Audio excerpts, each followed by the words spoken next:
اعوذ باللہ من الشیطان اللعین الرجیم بسم اللہ الرحمن الرحیم رب اشرح لی صدری ویسر لی امری واحلل عقدۃ من لسانی یفقہوا قولی ان اللہ وملائکتہ یصلون علی النبی یا ایھا الذین آمنوا صلوا علیہ وسلموا تسلیما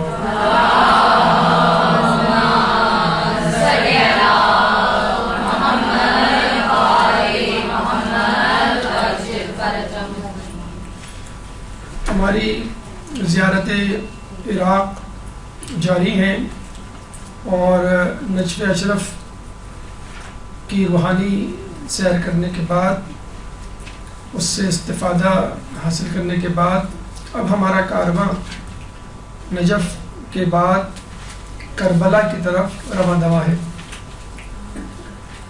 اور عموماً جو لوگ عراق کی زیارات پہ جاتے ہیں عموماً ترتیب یہی ہوا کرتی ہے کہ نجف کے بعد کربلا، 5 دن نجف میں، 4 دن کربلا میں، یا 4 دن نجف میں، 3 دن کربلا، اس طرح کا ریشو ہوا کرتا ہے۔ جب انسان نجف سے کربلا کی طرف جا رہا ہوتا ہے تو وہ یہ سوچتا ہے کہ نجف اور کربلا میں کیا فرق ہے۔ نجف کی یادوں کو چھوڑتا ہوا کربلا کا حیبلہ اور اس کی تصویر اپنے ذہن میں بنانے کی کوشش کرتا ہے، اور نجف اور کربلا کا تقابل اور موازنہ کرنے کی کوشش کرتا ہے۔ تو ذہن میں سوال یہ پیدا ہوتا ہے کہ نجف اور کربلا میں کیا فرق ہے۔ اس کا سیدھا سا جواب یہ ہے کہ نجف اور کربلا میں وہی فرق ہے کہ جو علی اور حسین میں ہے۔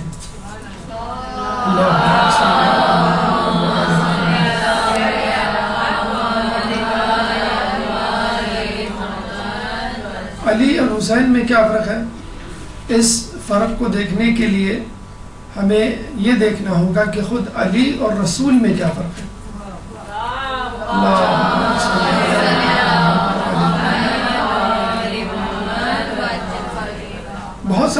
بہت ساری نسبتیں، بہت سارے تعلق آپ کے سامنے پیش کیے جا سکتے ہیں، لیکن ایک چھوٹی سی حدیث جو اکثر ہماری سماعتوں سے ٹکراتی ہے بہت خوبصورتی سے اس تعلق، اس نسبت، اس فرق کو سامنے رکھتی ہوئی نظر آتی ہے۔ حسین منی و انا من الحسین، کہ حسین مجھ سے ہے اور میں حسین سے ہوں۔ بس یہیں پہ اس بات کا فیصلہ ہو جاتا ہے کہ رسول اور حسین میں کیا نسبت ہے۔ حدیث کا یہ جو ٹکڑا ہم دیکھتے ہیں حسین منی جزء اول، اس کے بارے میں علماء اعلام فرماتے ہیں کہ یہ جزء اول کربلا سے پہلے کی تفسیر ہے، یعنی کربلا سے پہلے حسین رسول سے تھے۔ حسین کا تعارف، حسین کی شناخت رسول تھے، اور انا من الحسین یہ کربلا کے بعد کی بات ہے، یعنی رسول کے لیے حسین شناخت بن گئے۔ پہلے رسول نے تعارف کروایا حسین کا کربلا سے پہلے، اور کربلا کے بعد حسین نے تعارف کروایا رسول کا۔ اور ہم یوں کہہ سکتے ہیں کہ رسول اسلام کو لانے والے اور حسین اسلام کو بچانے والے، اسلام کو پیدا کرنے والے رسول اور اسلام کی جان بچانے والے، موت کے منہ سے نکال کے لانے والے حسین۔ اور یہی کچھ کرنے کے لیے کربلا کا رخ کیا تھا، اور اسی اسلام کو زندہ کرنے کے لیے اپنے گھر والوں اور اپنے جانثاروں کی قربانی دی تھی، اور ایسی قربانی کہ جس کو دنیا نے ابھی تک اپنے گلے سے لگا کے رکھا ہوا ہے۔ اب آئیے حسین اور علی میں کیا فرق ہے۔ دیکھیے، مولا کی شخصیت کی منزلت کا اندازہ اس طرح لگا سکتے ہیں کہ کوئی برداشت کر ہی نہیں سکتا کہ رسول سے اوپر کوئی ہو، لیکن خود رسول نے فتح مکہ کے موقع پہ برداشت کر لیا کہ علی مجھ سے اوپر ہے، اپنے دوش مبارک پہ بٹھا کر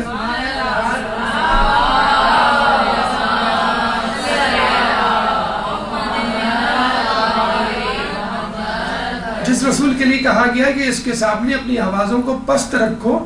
اس رسول کے دوش مبارک پہ خود رسول کہہ رہا ہے کہ علی میرے دوش مبارک پہ کھڑے ہو کے ان بتوں کو توڑو.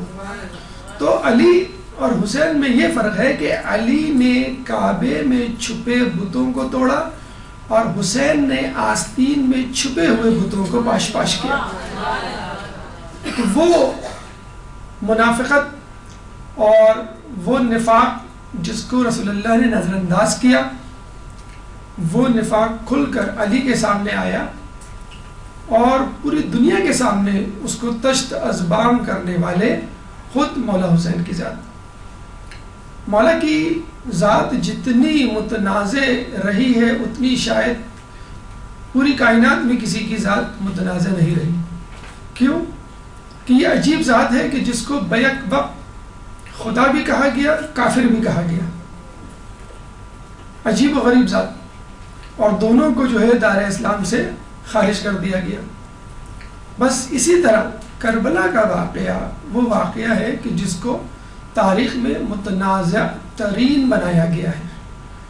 کچھ لوگوں نے کہا کہ یہ 2 شہزادوں کی جنگ تھی، کچھ لوگوں نے کہا یہ سیاسی لڑائی تھی، ایک نورہ کشتی تھی، کسی نے کہا کہ یزید کی جوانی کی دیوانگی تھی، کسی نے کہا نعوذ باللہ حسین کی ناعاقبت اندیشی تھی.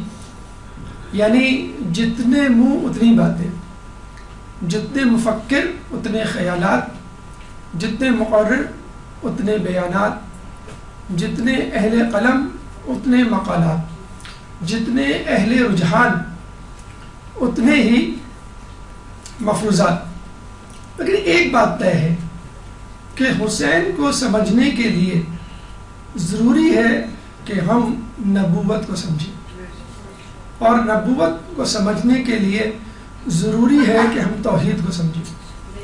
اگر یہ ترتیب اگر سمجھ میں آ جائے، یعنی امامت کو سمجھنے کے لیے نبوت کو سمجھنے کی ضرورت ہے اور نبوت کو سمجھنے کے لیے توحید کو سمجھنے کی ضرورت ہے، تو پھر حسین تو کیا، حسین کے دشمن بھی ہمیں سمجھ میں آ جائیں گے کہ حسین کہاں ہیں اور حسین کے دشمن کہاں ہیں. ہر ابتدا سے پہلے، ہر انتہا کے بعد ذات نبی بلند ہے، ذات خدا کے بعد. دنیا میں احترام کے قابل ہیں جتنے لوگ، میں سب کو مانتا ہوں مگر مصطفیٰ کے بعد. قتل حسین اصل میں مرگ یزید ہے، اسلام زندہ ہوتا ہے ہر کربلا کے بعد.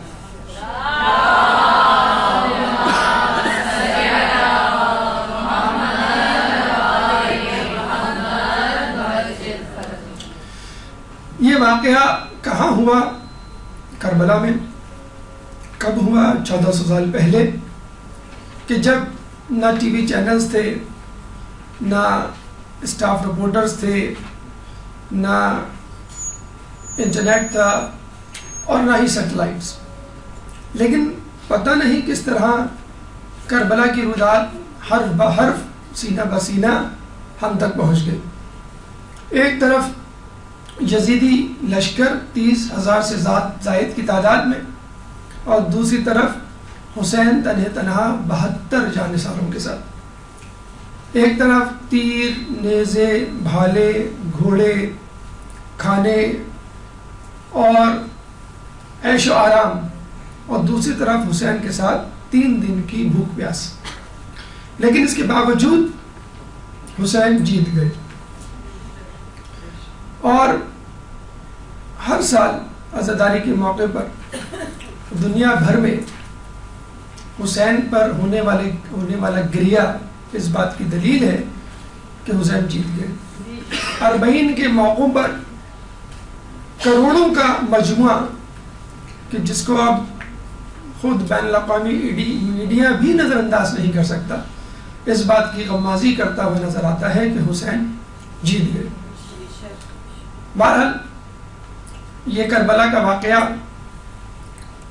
رہتی دنیا تک ہمارے اوپر، آنے والی نسلوں پر ایک گہرے انمٹ نقوش چھوڑ گیا ہے.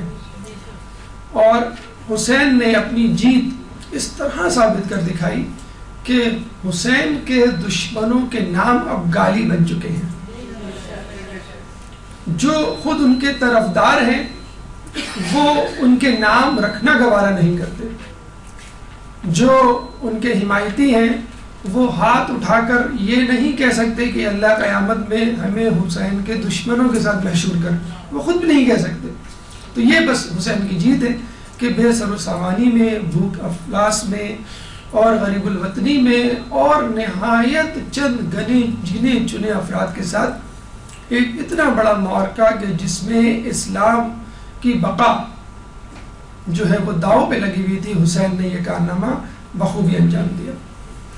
دیکھتے ہیں کہ یہ کربلا کہاں ہے، کس حال میں ہے، کن ادوار سے گزر کر ہم تک پہنچی.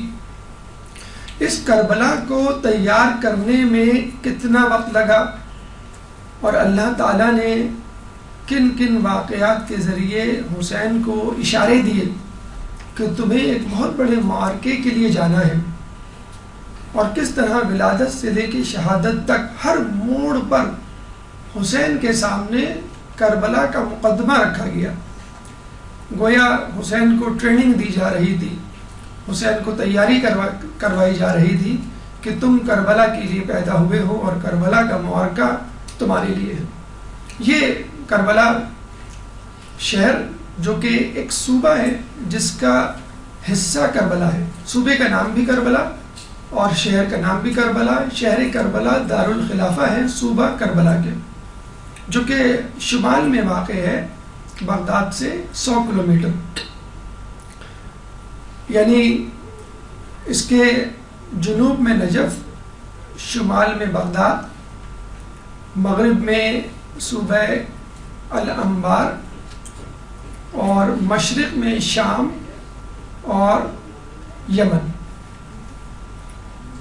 یہ وہ علاقہ ہے کہ جہاں درخت اور سنگریزے ناپید تھے، بس ایک بیاباں تھا جس کے ارد گرد دریا بہا کرتے تھے، جس میں ایک دریا فرات جس کا تذکرہ بہت زیادہ کیا جاتا ہے.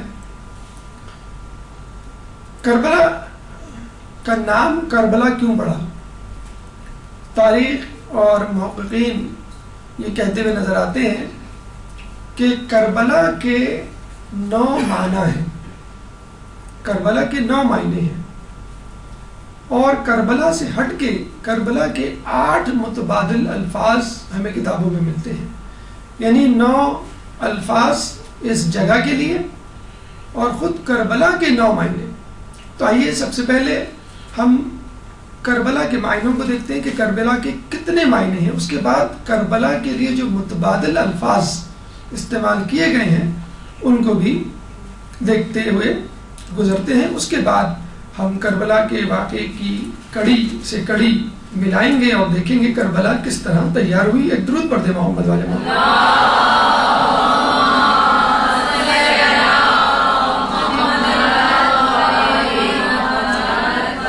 کربلا کا مشہور ترین نام کربلا ہی ہے، کیونکہ سب سے زیادہ مقبول، کتابوں میں نظر آنے والا، منبر سے بولا جانے والا، سماعتوں سے ٹکرانے والا. لیکن خود یہ کربلا کن الفاظ کا مجموعہ ہے، لفظ کیسے وجود میں آیا اور اس کے کیا معنی ہیں؟ تقریباً 8 یا 9 معنی ہمیں ملتے ہیں کربلا کے. کربلا کربلا سے نکلا ہے، یعنی الف کی بجائے ہے، اور اس کا مطلب ہوتا ہے سست پڑ جانا. اچھا، یہ ایک عجیب بات ہے، چاہے ہم کربلا کے معنوں کو ذہن میں رکھیں یا کربلا کے متبادل الفاظ اپنے سامنے رکھیں، ہر لفظ، ہر معنی کی کڑی کربلا کے واقعے کی طرف اشارہ کرتی ہوئی نظر آتی ہے. چاہے لوگوں نے اپنے طور پہ تاریخی حوالے سے اس کا نام یہ رکھا ہو، لیکن کسی نہ کسی طرح ہم دیکھتے ہیں کربلا کا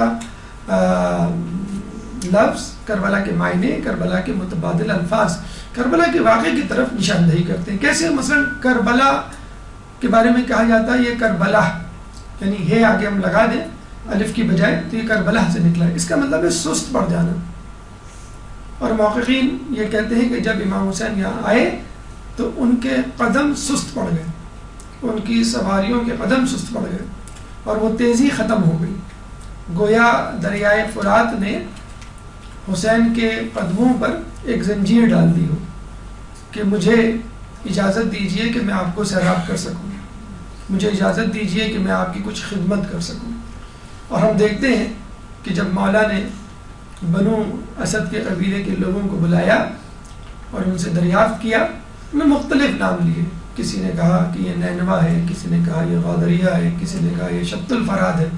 اور جب بات کربلا پہ آ کے رکی، کسی کی زبان سے نکلا یہ کربلا ہے، تو حسین نے کہا یہ وہی جگہ ہے کہ جہاں ہمارے گلے کٹیں گے، جہاں ہمارے لاشیں پامال کیے جائیں گے، جہاں ہم قتل ہوں گے، اور جہاں ہمیں اسلام کے لیے قربانی دینی ہے، بس یہیں پہ خیموں کو گاڑ دو. تو لفظ کربلا سب سے زیادہ مشہور و معروف نام، اور یہ حسین کے قافلے کے رک جانے کا، سست پڑ جانے کا سبب بنا، اس لیے اس کو کربلا کہتے ہیں. کچھ لوگ کہتے ہیں کربلا لفظ کربل سے نکلا ہے، جس کا مطلب ہے چھاٹی کرنا. ویسے تو چھاٹی کرنے یا تمیز کرنے کے معنی اس لیے ہیں کہ یہاں پر سنگریزے نہیں ہوا کرتے تھے، یہاں پہ درخت نہیں ہوا کرتے تھے. آپ مٹی کو چھانے تو ہم دیکھیں گے کہ مٹی جو ہے نیچے چلی جاتی ہے اور سنگریزے موٹے پتھر اوپر رہ جاتے ہیں. تو موٹے پتھر کربلا سے پہلے رک جاتے ہیں اور صرف مٹی یا زمین نظر آتی ہے ہمیں کربلا میں، اس لیے اس جگہ کو کربل بھی کہا جاتا ہے. اور ہم یوں کہہ سکتے ہیں کہ کربل میں منافقوں کی اور مومنین کی چھاٹی ہو گئی، یعنی منافقین دور رہ گئے جنہوں نے بلایا تھا، جنہوں نے ساتھ دینے سے انکار کر دیا، اور جو مومنین تھے یا حقیقی جانثار تھے وہ حسین کے ساتھ آ گئے. تو کربلا ایک آزمائش تھی کہ جس نے کھرے اور کھوٹے کی پہچان کروا دی. کچھ جگہوں پہ کہا گیا ہے کہ کربلا کرب اور ایلا سے مرکب ہے. کرب کا مطلب ہوتا ہے حرم، اور ایلا کہتے ہیں خدا. بنی اسرائیل، اسرا یعنی بندہ، ایل یعنی خدا. اسرائیل خدا کا بندہ، یعقوب علیہ السلام کا ایک لقب، اسرائیل کا بندہ، اور پھر انہی کی نسل سے لوگوں کو بنی اسرائیل کہا جاتا ہے. تو کرب کا مطلب حرم، ایلا کا مطلب خدا. حرم خدا یعنی جس طرح بیت اللہ حرم خدا ہے، مسجد نبوی حرم خدا ہے، کوفہ مسجد خدا ہے، تمام مقدسات مقامات مقدسہ جن کی نسبت اللہ سے ہے یا اللہ کے نیک بندوں سے ہے، وہ بالواسطہ یا بلا واسطہ حرم خدا ہی کہلائیں گے. اور یہاں اس کو حرم خدا کہنا اس لیے بھی ضروری ہے کہ حسین نے اس کربلا کے میدان میں دین اسلام کی حرمت کو بچایا، دین اسلام کی حرمت کو پامال ہونے سے بچایا. کچھ محققین کا یہ کہنا ہے کہ یہ کربلا کار اور بالا کا مرکب ہے اور فارسی سے لیا گیا ہے. کار فارسی میں کام کو کہا جاتا ہے اور بالا کا مطلب ہوتا ہے اوپر یا آسمانی. تو کار بالا یعنی آسمانی کام، ایسا مقدس کام جس کا حکم اللہ تعالیٰ نے دیا ہو، جو زمین والوں کی وجہ سے نہیں کیا گیا بلکہ آسمانی احکامات اور آسمانی صحیفے میں موجود حقائق کو مد نظر رکھتے ہوئے کیا گیا ہے. چنانچہ الہامی شخصیات، الہامی کام اور الہامی معرکہ اس میدان میں رونما ہوا، اسی لیے اس کو کار بالا کہا جاتا ہے. کچھ کہتے ہیں کور بابل اس کا نام ہے. کور کہتے ہیں گاؤں کو، بابل یعنی بابل کا علاقہ. اور یہ آپ کو بتلایا بھی گیا تھا کہ کربلا یا بابل یا عراق دجلہ و فرات کے درمیان یا ارد گرد رہنے والی بستیاں پہلے زمانے کی بستیاں کہلاتی ہیں، اور یہ ابتدائی تہذیبیں یہی پھلی تھیں، یہی بڑی ہوئی. اسے کہتے ہیں کہ تہذیبوں کا گہوارہ. تو بابل ہے یا بیبلون جو ہے ارلیسٹ سیویلائزیشن. تو بابل کے گاؤں یہاں ہوا کرتے تھے، اس لیے اس علاقے کو کور بابل کہا جاتا ہے. کورا بابل، کورا اینٹ بنانے کی جگہ کو کہا جاتا ہے.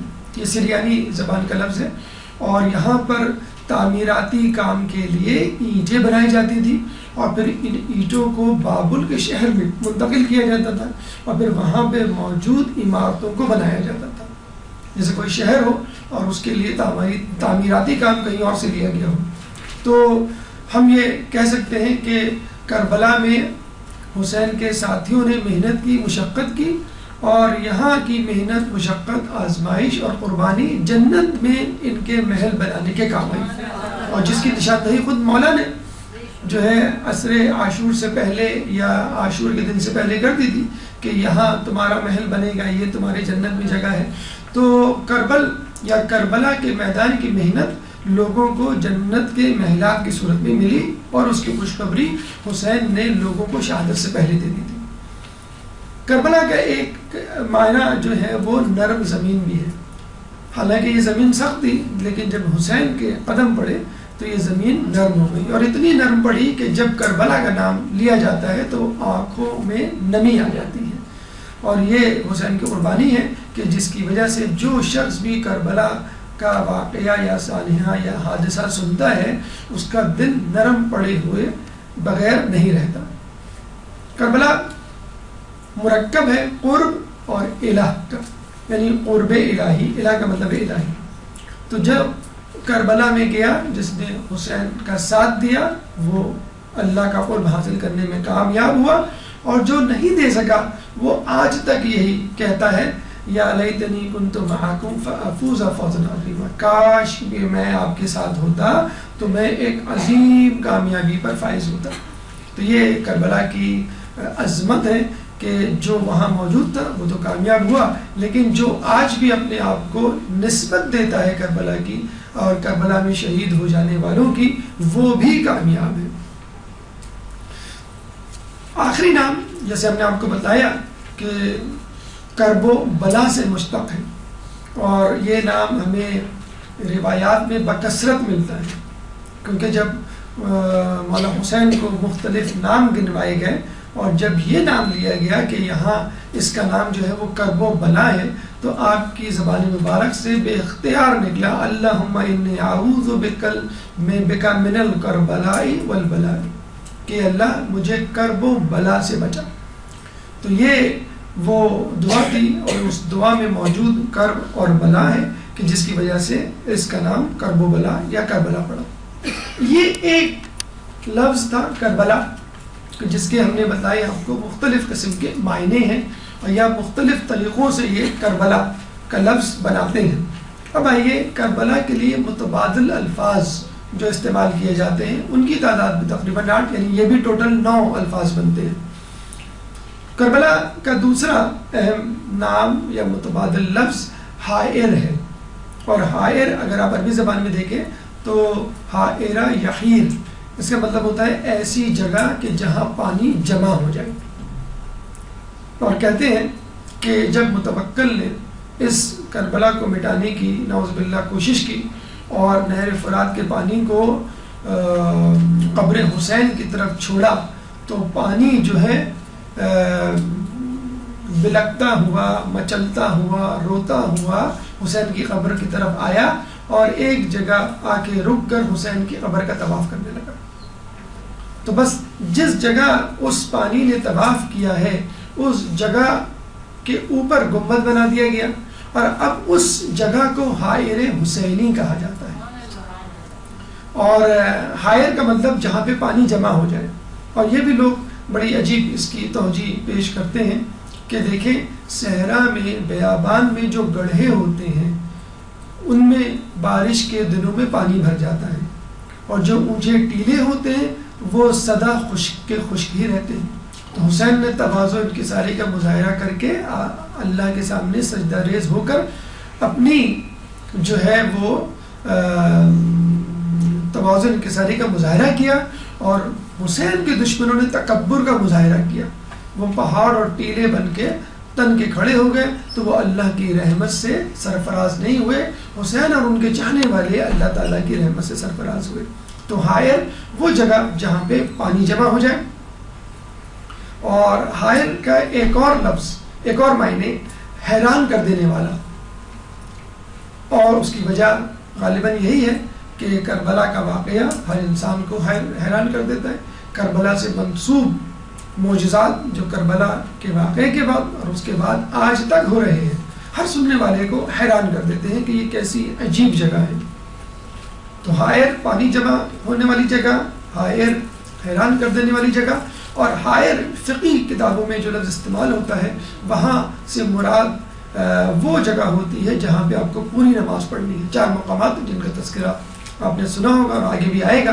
حائر وہ جگہ ہے جو کہ قبر حسین سے اوپر جو گنبد ہے، اس گنبد کے نیچے جو نماز پڑھی جاتی ہے وہ اس کو جو ہے پورا پڑھا جا سکتا ہے، اور فقہی اصطلاح میں اس حائر کو استعمال کیا جاتا ہے۔ تیسرے لفظ کو دیکھتے ہیں ہیرا۔ آپ نے سنا ہوگا حیرہ یا ہیرا، یہ نجف کا ایک نام بھی ہے، حیران کر دینے والا، حیران کن، اور یہ کہتے ہیں کہ نجف کے برابر میں ساتھ میں ایک شہر تھا، اتنا خوبصورت شہر تھا کہ جس کو دیکھ کے لوگ حیران رہ جایا کرتے تھے۔ تو کربلا کے بارے میں بھی ہے کہ یہاں پہ ایسے معجزات، ایسے کرامات، ایسے واقعات رونما ہوئے کہ جس کی داستانیں سن کر آج بھی لوگ حیران رہ جاتے ہیں۔ ایک نام کربلا کا غازریہ بھی ہے، اور غازریہ دراصل بنو اسد کا ایک ذیلی قبیلہ تھا جو کہ اس جگہ آباد تھا۔ اور آپ کو یہ سن کے بھی حیرت ہوگی کہ حبیب ابن مظاہر جو بہت ہی ضعیف تھے، 90 سال سے زیادہ کی عمر تھی، حسین کے دوست تھے، دوستوں میں سے تھے، وہ جو ہے اس قبیلے سے تعلق رکھتے تھے، بنو اسد کی شاہ غازریہ سے۔ پانچواں نام نینوا ہے، اس کا بھی تذکرہ ہمیں کتابوں میں ملتا ہے۔ نینوا کو یا اور الف مقصورہ کے ساتھ بھی پڑھ سکتے ہیں، الف کے ساتھ بھی پڑھ سکتے ہیں، اور الف اور ہا کے ساتھ بھی پڑھ سکتے ہیں۔ اور کہا یہ جاتا ہے کہ قبل مسیح میں، عیسیٰ علیہ السلام سے پہلے، ایک بادشاہ گزرا تھا سخارب، اس نے یہاں پہ اپنے محلات بنائے تھے، اور اس کی جو ہے وہ نشاندہی ایک فرینچ آرکیالوجسٹ نے 1820 عیسوی میں کی، اور اس نے یہاں پر اس کے محلات دریافت کیے۔ تو نینوا وہی بستی ہے۔ اکثر بابل اور نینوا یہ دو شہر جو ہے بڑی کثرت سے استعمال ہوتے ہیں تاریخ میں۔ چھٹا لفظ جو کربلا کے لیے استعمال ہوتا ہے وہ ہے شط الفرات۔ شط کہتے ہیں کنارے کو، شط الفرات یعنی فرات کا کنارہ۔ چونکہ کربلا فرات کے کنارے واقع ہے، اس لیے اس کو شط الفرات کہا جاتا ہے۔ ساتواں نام طف، طف کے معنی بھی کنارے کے ہیں، اور طف الفرات یا طف یعنی فرات کا کنارہ، کیونکہ کربلا فرات کے کنارے واقع ہے۔ پاکر شگاف کو کہتے ہیں، اس کے بارے میں بھی کہا گیا کہ جب مولانا یہ نام سنا تو فوراً کہا اللہم انی اعوذ بک من العقر، کہ اللہ مجھے شگاف سے یعنی جدائی سے، فرقت سے بچا۔ اور یہاں پر ہم دیکھتے ہیں کہ کربلا کا قافلہ آیا تو سب لوگ ایک جگہ جمع تھے، اور جب یہ کربلا کا قافلہ آگے بڑھا تو بنی ہاشم کے نوجوانان شہید ہو چکے تھے، صرف ایک نوجوان یعنی بیمار کربلا سید سجاد امام زین العابدین علیہ السلام باقی بچے۔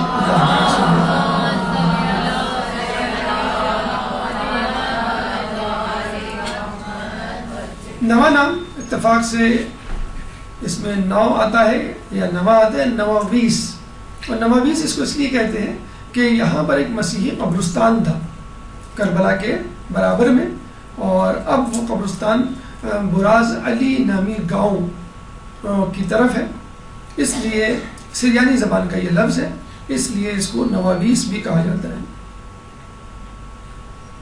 یہ 9 الفاظ ہیں جو کربلا کے متبادل الفاظ کے طور پر استعمال ہوتے ہیں۔ خود کربلا کے بھی آپ نے دیکھ لیے 9 سے زیادہ معنی ہیں، لیکن سب سے زیادہ جو مشہور و معروف نام ہے وہ کربلا ہے۔ اور آپ نے یہ بھی درک کر لیا کہ ہر لفظ اور ہر معنی میں کوئی نہ کوئی ایسی بات پوشیدہ ہے، ایک خفیہ اشارہ موجود ہے جو کربلا کے اصل مقصد یا کربلا کے اصل پیغام کی طرف ہماری نشاندہی کرتا ہے۔ اب آئیے مرحلہ سویم کی طرف، اور ہم واقع کربلا کی طرف چلتے ہیں، جس میں ہم دیکھتے ہیں کہ اللہ تعالیٰ نے حسین کو کربلا کے لیے کیسے تیار کیا، کیونکہ جب تک ہمیں شخصیت کی معرفت نہیں ہوگی تو جس جگہ وہ شخصیت مدفون ہوگی، موجود ہوگی، اس سے موجود کوئی چیز پہنچی ہوگی، اس کی معرفت نہیں ہو سکتی۔ تو حسین کی معرفت پیدا کیجئے تاکہ کربلا جاتے ہوئے آپ کا دل معرفت اور حسین کی شخصیت سے بھرپور ہو جائے، اور اتنا بھرپور ہو جائے کہ آپ حسین کی پیروی کرنے کے لیے کربلا سے آنے کے بعد ہمیشہ اپنے آپ کو تیار پائیں۔ ایک درود پڑھ دیں محمد والے۔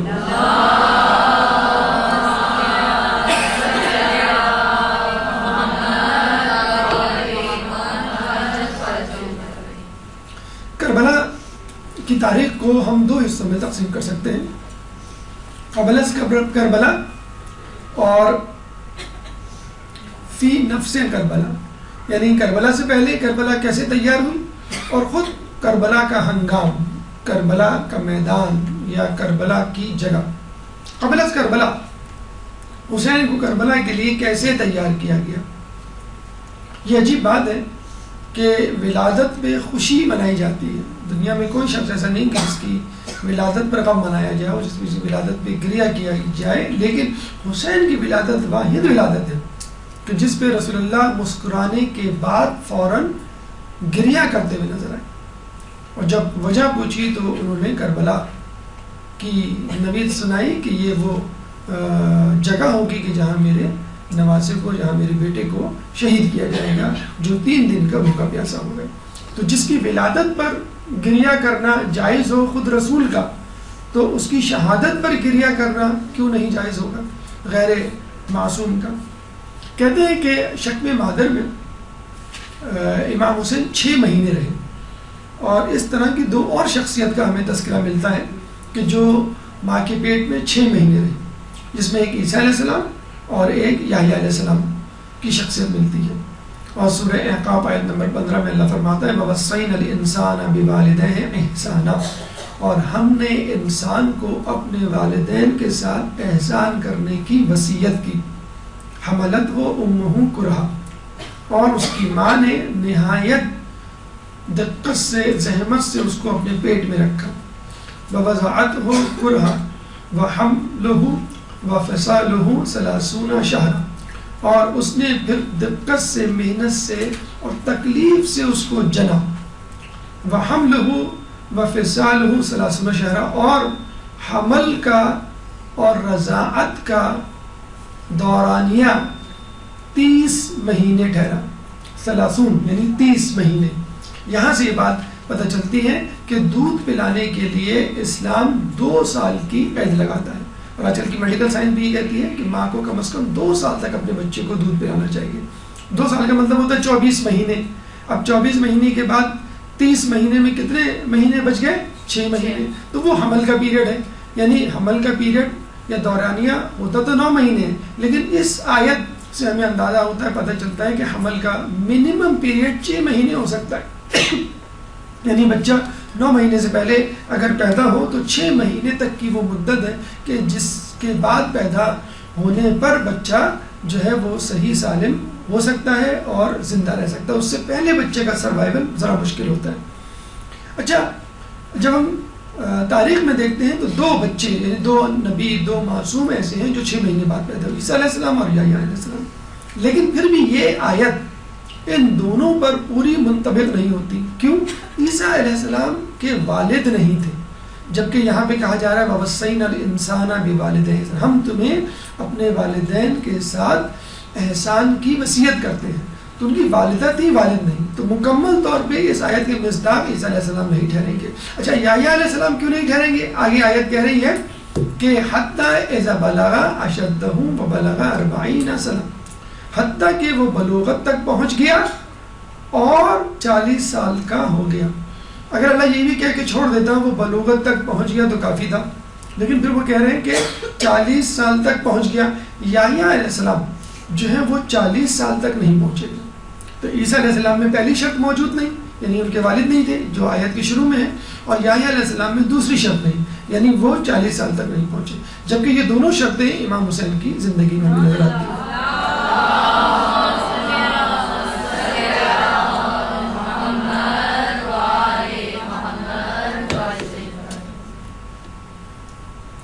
تاریخ کربلا ہمیں معلوم ہوا کہ جب مولا حسین کی ولادت ہوئی تو رسول اللہ نے گریہ کیا، اور جب ولادت پہ رسول گریہ کر سکتے ہیں تو حسین کی شہادت پہ رسول کے ماننے والے کو نہیں گریہ کر سکتے۔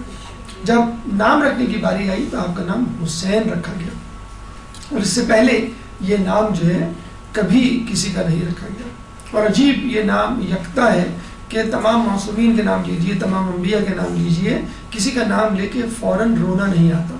یہ نام ایسا ہے کہ جس کا نام زبان پر آتے ہی آنکھوں میں نمی اور دل میں ایک نرمی سی پیدا ہو جاتی ہے۔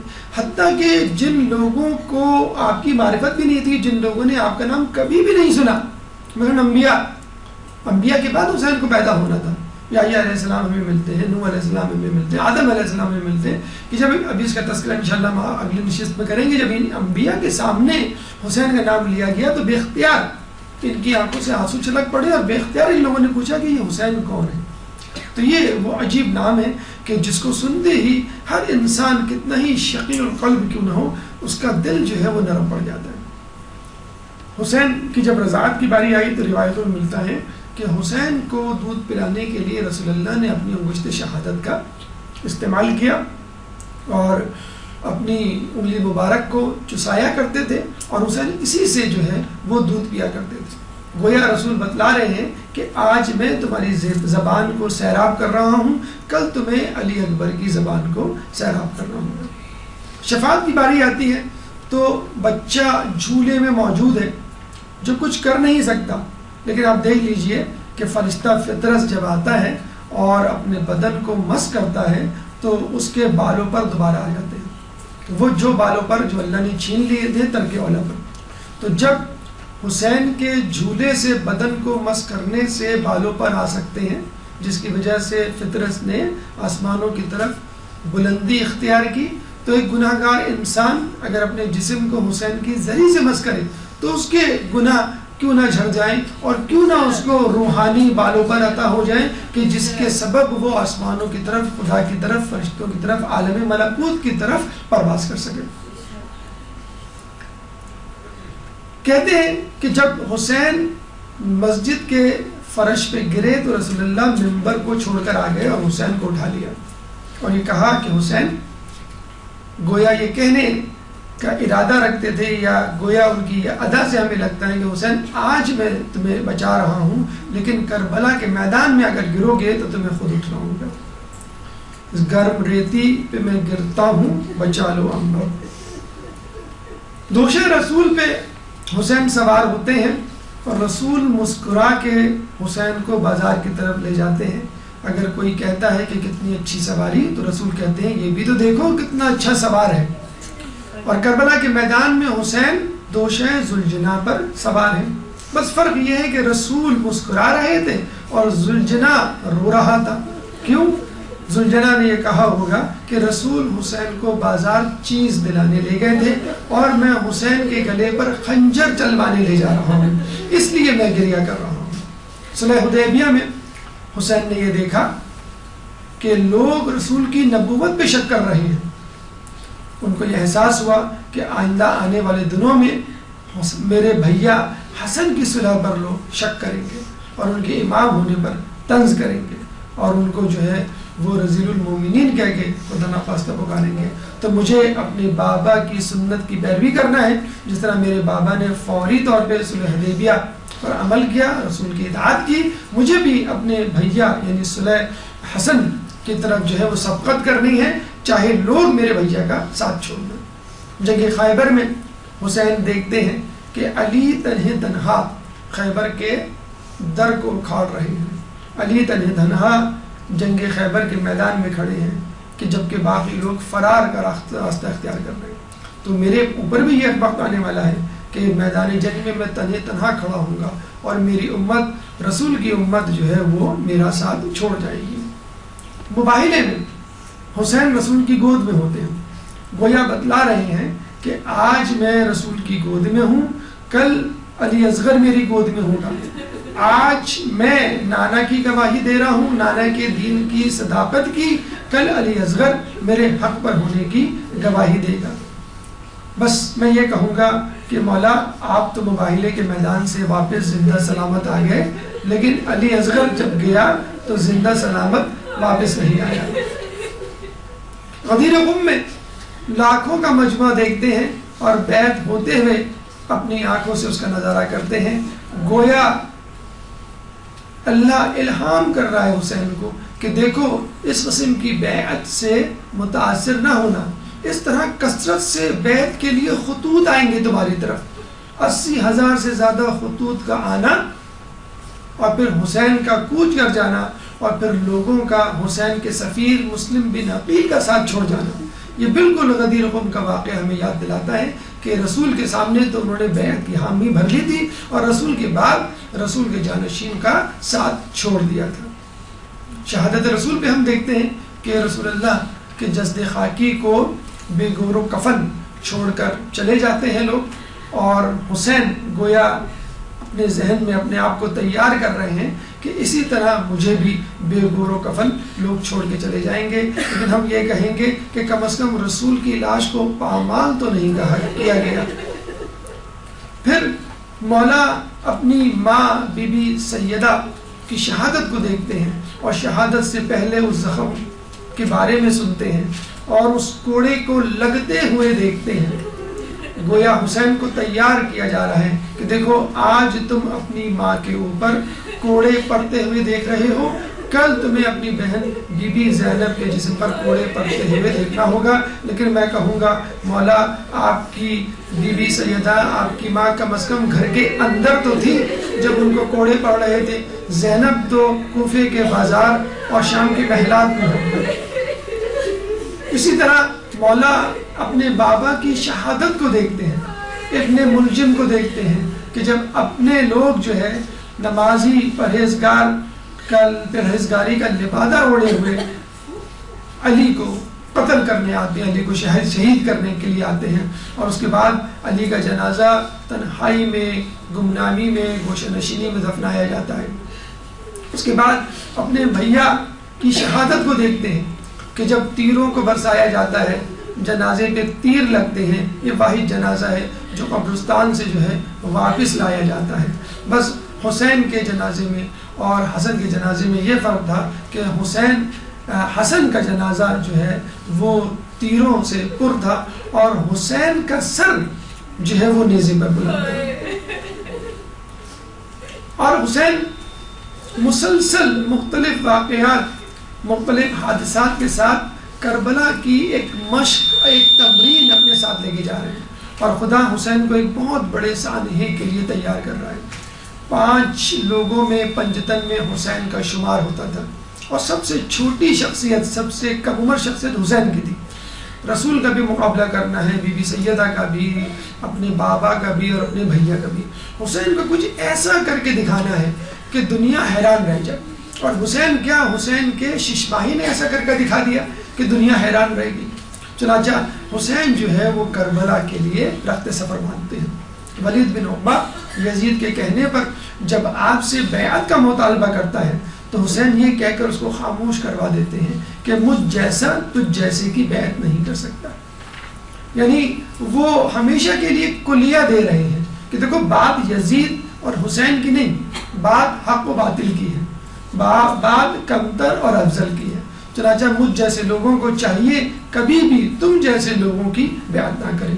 جب حسین نے یہ دیکھ لیا کہ یہ لوگ مجھے قتل کرنے کے در پر ہیں اور میرے قتل ہونے پر مدینے کا امن، مدینے کا سکون اور مدینے کا تقدس پامال ہو سکتا ہے، چنانچہ حسین نے جو ہے اپنے بہترین، اپنے سب سے مقدس شہر جس میں آپ کا بچپن گزرا، جو آپ کے نانا کا شہر، جو دنیا کے اہم ترین شہروں میں شمار ہوتا ہے، اس شہر کو چھوڑنا گوارا کر لیا۔ سلام نانا کے روزے، سلام ماں کے مزار۔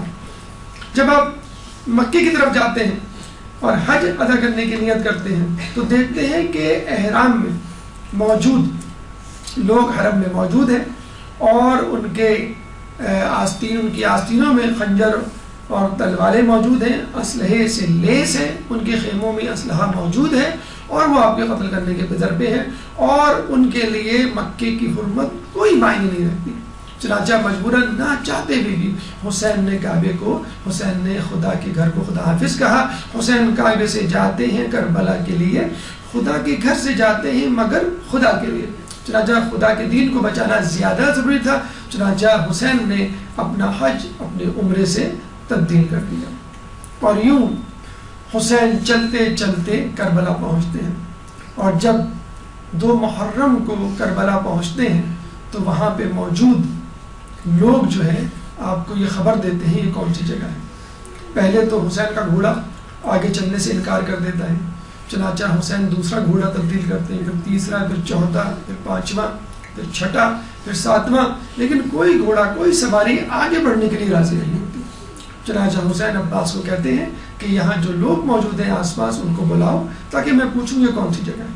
اور جب لوگ تعارف کرواتے ہیں اور ایک ایک کر کے نام لیتے چلے جاتے ہیں، اور حسین متجسس ہوتے ہیں کہ کوئی ایسا نام لیا جائے کہ جس کے اوپر میں فیصلہ کر سکوں۔ نینوا، غادریہ، شط الفرات، اور بھی کئی نام، پھر اس کے بعد جب کہا جاتا ہے کہ اس کا ایک نام کربلا بھی ہے، اور حسین نے کہا کہ ہاں یہ وہی جگہ ہے کہ جہاں ہمارے سر کٹیں گے، ہمارے لاشیں پامال ہوں گے، جہاں ہمیں قربانی دینی ہوگی۔ عباس یہاں پہ خیموں کو لگا دیا جائے۔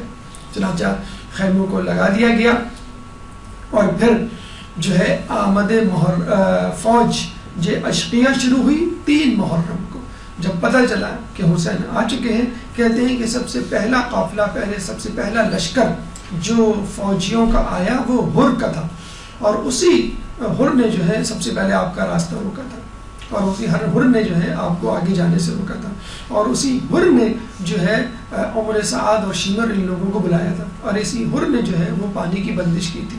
اتنے بڑے بڑے گناہ تھے ہر کے، لیکن ہم دیکھتے ہیں کہ پھر یہی ہر جو ہے وہ آزادی کی علامت بن گیا، یہی ہر جو ہے گناہ گاروں کے لیے ایک امید کی کرن بن گیا، اور یہی ہر جو ہے کہ وہ شخص کہلایا کہ جس کو حسین نے اپنی ماں کا رومال پیش کیا۔ اتنی بڑی سعادت ہر کو ملی، اتنے بڑے بڑے گناہوں کے باوجود، فقط توبہ کی بنیاد پر 5 محرم کو جو ہے فرات پر قبضہ ہو گیا، اور لوگوں نے جو ہے وہ فرات کو چاروں طرف سے گھیر لیا۔ 7 محرم کو پانی بند کر دیا گیا، اور یہ بھی کہا جاتا ہے کہ جس میٹنگ میں پانی بند کیا گیا، اس میٹنگ میں، اس اجلاس میں ہر موجود تھا۔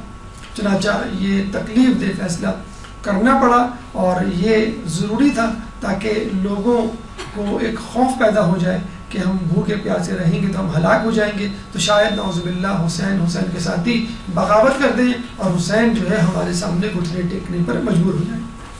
پھر 9 محرم کو ہم دیکھتے ہیں کہ فوج اشقیہ جو ہے وہ حسین کی فوج کو، حسین کے لوگوں کو، نہتے جانثاروں کو چاروں طرف سے گھیر لیتی ہے۔ شب عاشور آتی ہے، اور حسین جو ہے وہ اپنا آخری اجلاس بلاتے ہیں، چراغوں کو گل کر دیا جاتا ہے، اور حسین اپنے تمام لوگوں کو اجازت دیتے ہیں کہ اگر تم چاہو تو اب بھی واپس چلے جاؤ، میں اپنی بیعت کا قلاوہ جو ہے وہ تمہاری گردنوں سے واپس لیتا ہوں، اور اندھیرا اس لیے کر دیتے ہیں کہ لوگ شرمندہ نہ ہوں حسین سے، اور اپنے سر چھپا کے، اپنے چہرے چھپا کے، بغیر کسی شناخت کے اس کربلا سے واپس چلے جائیں۔ لیکن سلام ہو حسین کے ساتھیوں کو کہ انہوں نے حسین کا مان رکھا، اور حسین کو یہ کہنا پڑا کہ مجھے جیسے ساتھی ملے ویسے ساتھی تو میرے نانا کو بھی نہیں ملے، اور تمام کے تمام لوگ اپنی جگہ پہ کھڑے رہے، اور پائے استقامت کو جو ہے وہ اس میں لغزش نہ آنے دی۔ روز عاشور شروع ہوا، اور صبح سے لے کے عاشور کی عصر تک جو ایک کے بعد ایک اپنی جان دینے کے لیے، قربانی دینے کے لیے جاتا رہا۔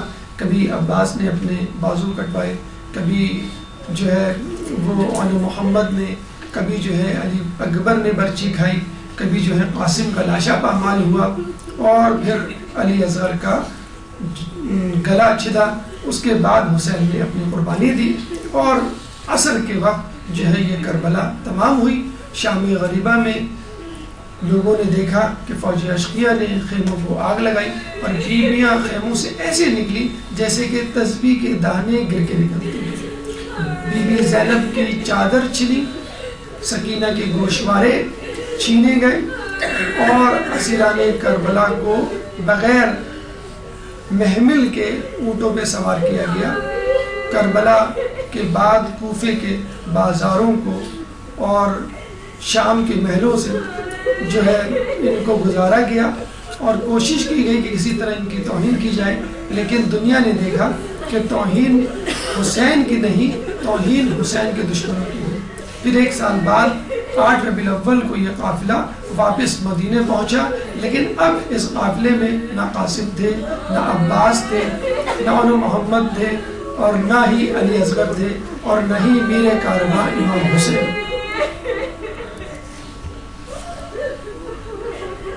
کربلا ہوئی تمام سیعلمون الذین ظلموا ایہم منقلبون ینقلبون.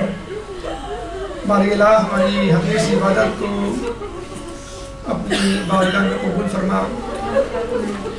باری الہ کربلا کے شہیدوں پر اپنی رحمت نازل فرما. باری الہ حسین ان کے ساتھیوں کو جنت کے اعلیٰ مقامات عطا فرما. اے اللہ ہر دور میں یزیدیت کے خلاف کھڑے ہونے کی توفیق عطا فرما. اے اللہ کربلا کا پیغام رہتی دنیا تک دنیا کے کونے کونے پر پھیلانے کی توفیق عطا فرما. اے اللہ ہمیں حسین کے نقش قدم پر چلنے کی توفیق عطا فرما. اے اللہ ہماری خواتین کو بی بی زینب کی طرح اپنے چادر کی حفاظت کرنے کی توفیق عطا فرما. اے اللہ سید سجاد کی طرح ہمیں باطل کے سامنے کلمہ حق بلند کرنے کی توفیق عطا فرما. امام کے ظہور میں تعجیل فرما اور ہمیں ان کے انصار و اعوان میں شامل فرما. وآخر دعوانا الحمدللہ رب العالمین. جی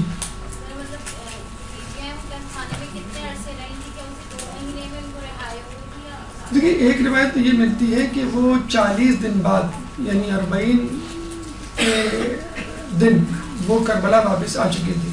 لیکن جو زیادہ روایات مشہور ہیں وہ 1 سال کی ہے کہ 1 سال بعد جو ہے وہ ان کو رہائی ملی اور 1 سال بعد جو ہے وہ کربلا کے میدان میں پہنچی. فطرت اصل میں جیسے ہم کہتے ہیں انبیاء کے حوالے سے ترک اولا یعنی بہترین کام کو یا بہتر کام کو چھوڑ دینا اور کمتر کام کو اپنا لینا. تو اسی طرح فطرت نامی فرشتے سے ایک ترک اولا ہوا تھا تو اللہ تعالیٰ نے اس کے بالوں پر نوچ لیے تھے اور اس کو جزیرے میں قید کر دیا تھا. تو جب امام حسین کی پیدائش ہوئی تھی تو بہت سے لوگوں کو مغفرت کا اور سزا میں تخفیف کا پروانہ ملا تھا. جس طرح ہم دیکھتے ہیں ممالک میں عید کے موقع پر بہت سارے حکمران پریزیڈنٹ جو ہے وہ قیدیوں کی سزا میں تخفیف کر دیتے. تو اللہ تعالیٰ نے بہت سارے لوگوں کی سزا میں تخفیف کی تھی فرشتوں کی اور دیگر افراد کی. تو فطرت کو کسی نے کہا تھا کہ آج خدا بہت خوش ہے کہ 3 شعبان ہے اور اس کا جو ہے حسین مظلوم حسین پیدا ہوا ہے. اگر تم چاہو تو اپنے بالوں پر واپس لا سکتے ہو حسین کی شفاعت حسین کے وسیلے سے. چنانچہ وہ آیا اور اس نے جو ہے وہ اپنے بدن کو حسین کے گہوارے سے مس کیا اور اللہ سے حسین کے وسیلے سے دعا کی تو اللہ تعالیٰ نے اس کو بالوں پر واپس عطا کر دیے. یعنی حسین جھولے میں جو ہے وہ شفاعت کا وسیلہ بنے. اچھا ٹھیک ہے. امام حسن موسیٰ قاضی میں ایک درود پڑھ دیں محمد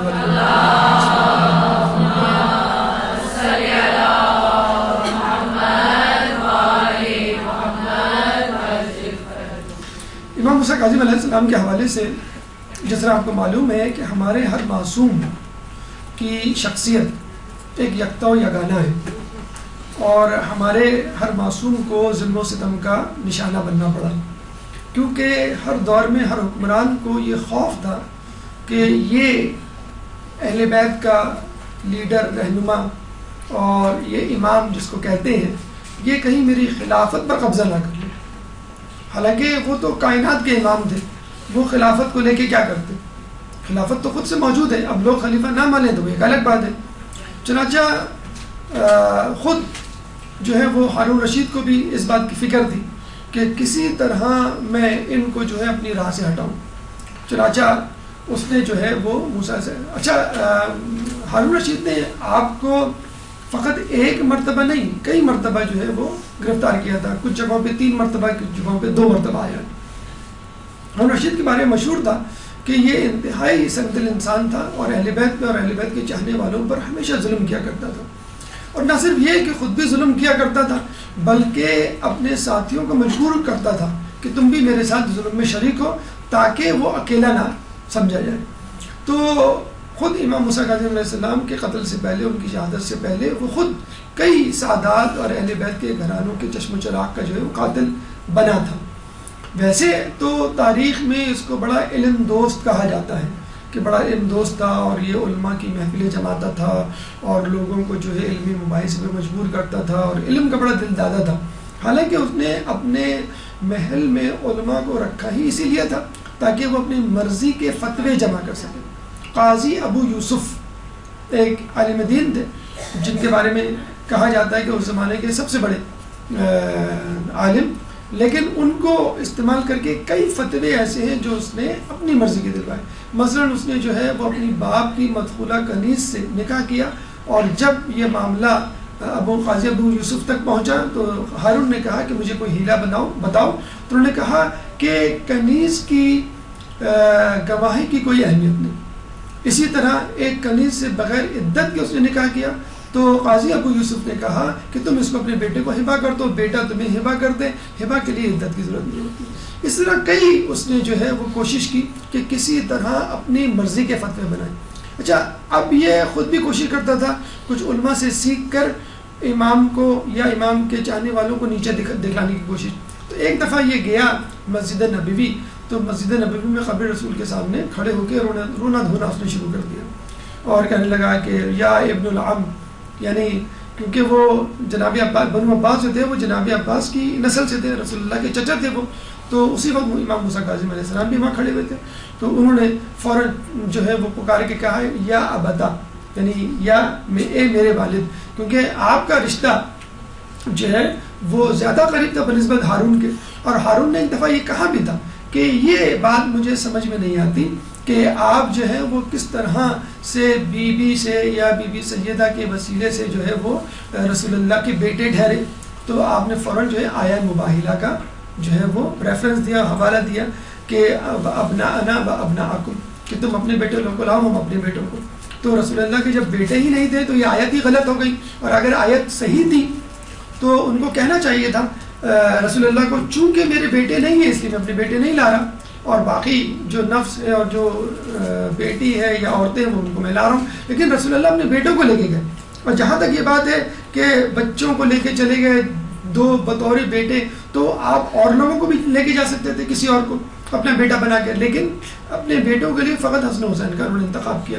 اور پھر امام نے یہ بھی کہا کہ جس طرح عیسیٰ علیہ السلام بوسیلہ مریم ابراہیم علیہ السلام کی ذریت سے ٹھہری، ان کا باپ تو نہیں تھا کوئی عیسیٰ علیہ السلام کا، اسی طرح خود ہم جو ہے اپنی جدہ اپنی ماں کے وسیلے سے رسول اللہ کی اولاد ٹھہرے اور ان کے بیٹی ٹھہرائے.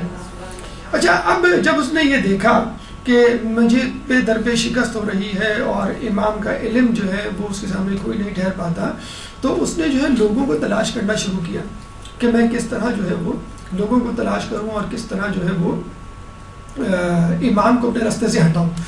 یہ ایک نفسیاتی مرض تھا جو ہر خلیفہ کو، بچائے وہ بنو عباس کا ہو بنو امیہ کا، اس کو یہ مرض لگا ہوا ہوتا تھا کہ یہ جو اہل بیت ہیں، اہل بیت کے جو رہنما ہیں، بزرگ ہیں یعنی ائمہ، یہ ہمارے خلاف سازشیں کر رہے ہیں. حالانکہ ہمیں کسی امام کے خلاف نہیں ملا، بارے میں نہیں ملا کہ انہوں نے ان کے خلاف سازشیں کی ہوں. حتیٰ کہ چھٹے امام کے پاس بہت گولڈن اپارچونیٹی تھی، پانچویں امام کے پاس بہت گولڈن اپارچونیٹی تھی کہ خود بنو عباس کے لوگ آئے تھے کہ آپ ہمارا ساتھ دیجئے، ہم جو ہے ان کو اپنے راستے سے ہٹا دیں گے. انہوں نے نہیں کیا.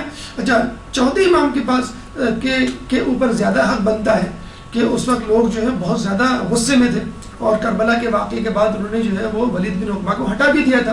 پھر جو ہے مختار صفی نے بھی جو ہے کامیابی سے کم از کم اپنے علاقے تک، کم از کم کربلا کے قاتلین تک بدلہ تو لے لیا تھا، ووٹ کھڑے ہوتے. لیکن ہم دیکھتے ہیں کسی بھی امام نے کس قسم کی جو ہے وہ اقدام یا حکمت عملی اختیار نہیں کی.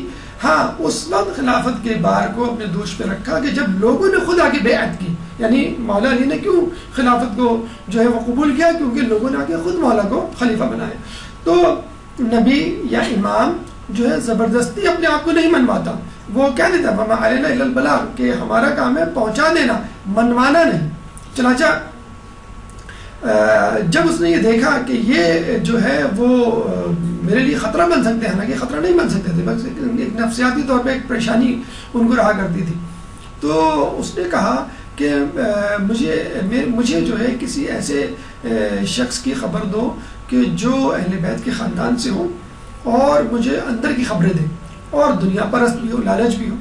تو محمد بن اسماعیل امام جعفر صادق علیہ السلام کے بڑے بیٹے، اسماعیل بڑے متقی پرہیزگار تھے، اور اس کا تذکرہ ہم نے نجف کی زیارت میں بھی کیا ہے کہ جب اپنے بڑے بیٹے کے ساتھ آئے تھے نجف اشرف کی زیارت پر، تو انہوں نے زیارت پڑھی تھی امیر المومنین کی، پھر اپنے بڑے بیٹے اسماعیل سے کہا تھا کہ اب تم امام حسین کی زیارت پڑھو، تو انہوں نے کہا کہ ان کا روضہ یہاں نہیں ہے، وہ تو کربلا میں ہے، میں کہا ان کا سر اقدس جو ہے وہ یہاں دفن ہے۔ تو ایک روایت کے مطابق راس الحسین جو جگہ ہے نجف اشرف میں وہ جگہ ہے جہاں پہ امام حسین کا سر دفن ہے۔ تو جناب اسماعیل کو لوگ خلیفہ ماننے لگے، امام ماننے لگے، یعنی ان کے بارے میں چیمہ گوئیاں ہونے لگیں کہ امام صادق علیہ السلام کے بعد جو ہے یہ 7ویں امام ہوں گے کون؟ جناب اسماعیل۔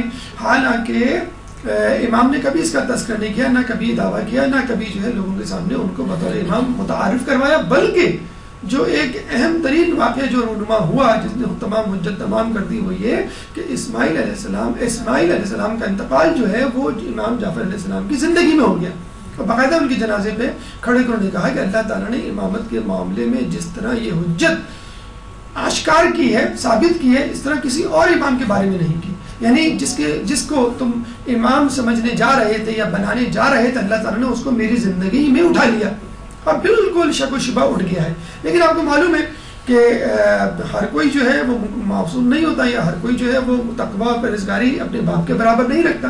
تو جناب اسماعیل کے جو بیٹے تھے محمد بن اسماعیل، ان کے اندر ایک لالچ آ گیا، اور انہوں نے جو ہے وہ ہارون رشید سے ساز باز کر لیا۔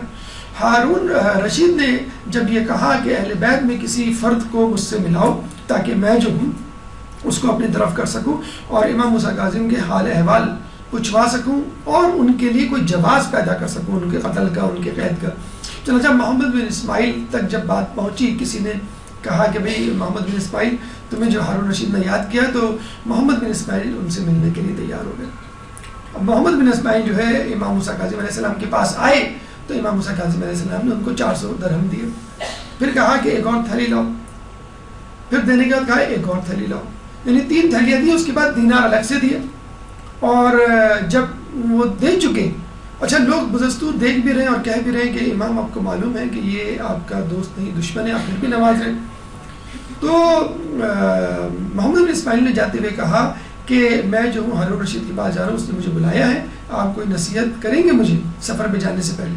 تو امام نے کہا کہ دیکھو اپنے ہاتھوں، میرے خون سے اپنے ہاتھوں کو رنگین نہیں کرنا، میرے بچوں کو یتیم نہیں کرنا۔ انہوں نے کہا کہ یہ آپ کیسی بات کر رہے ہیں، میں ایسا نہیں کروں گا۔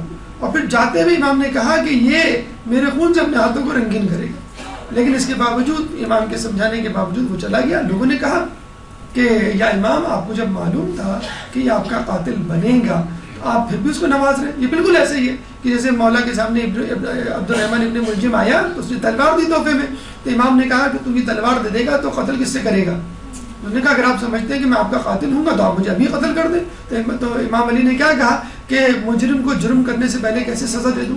یہ ہے انصاف، یہ ہے عدل۔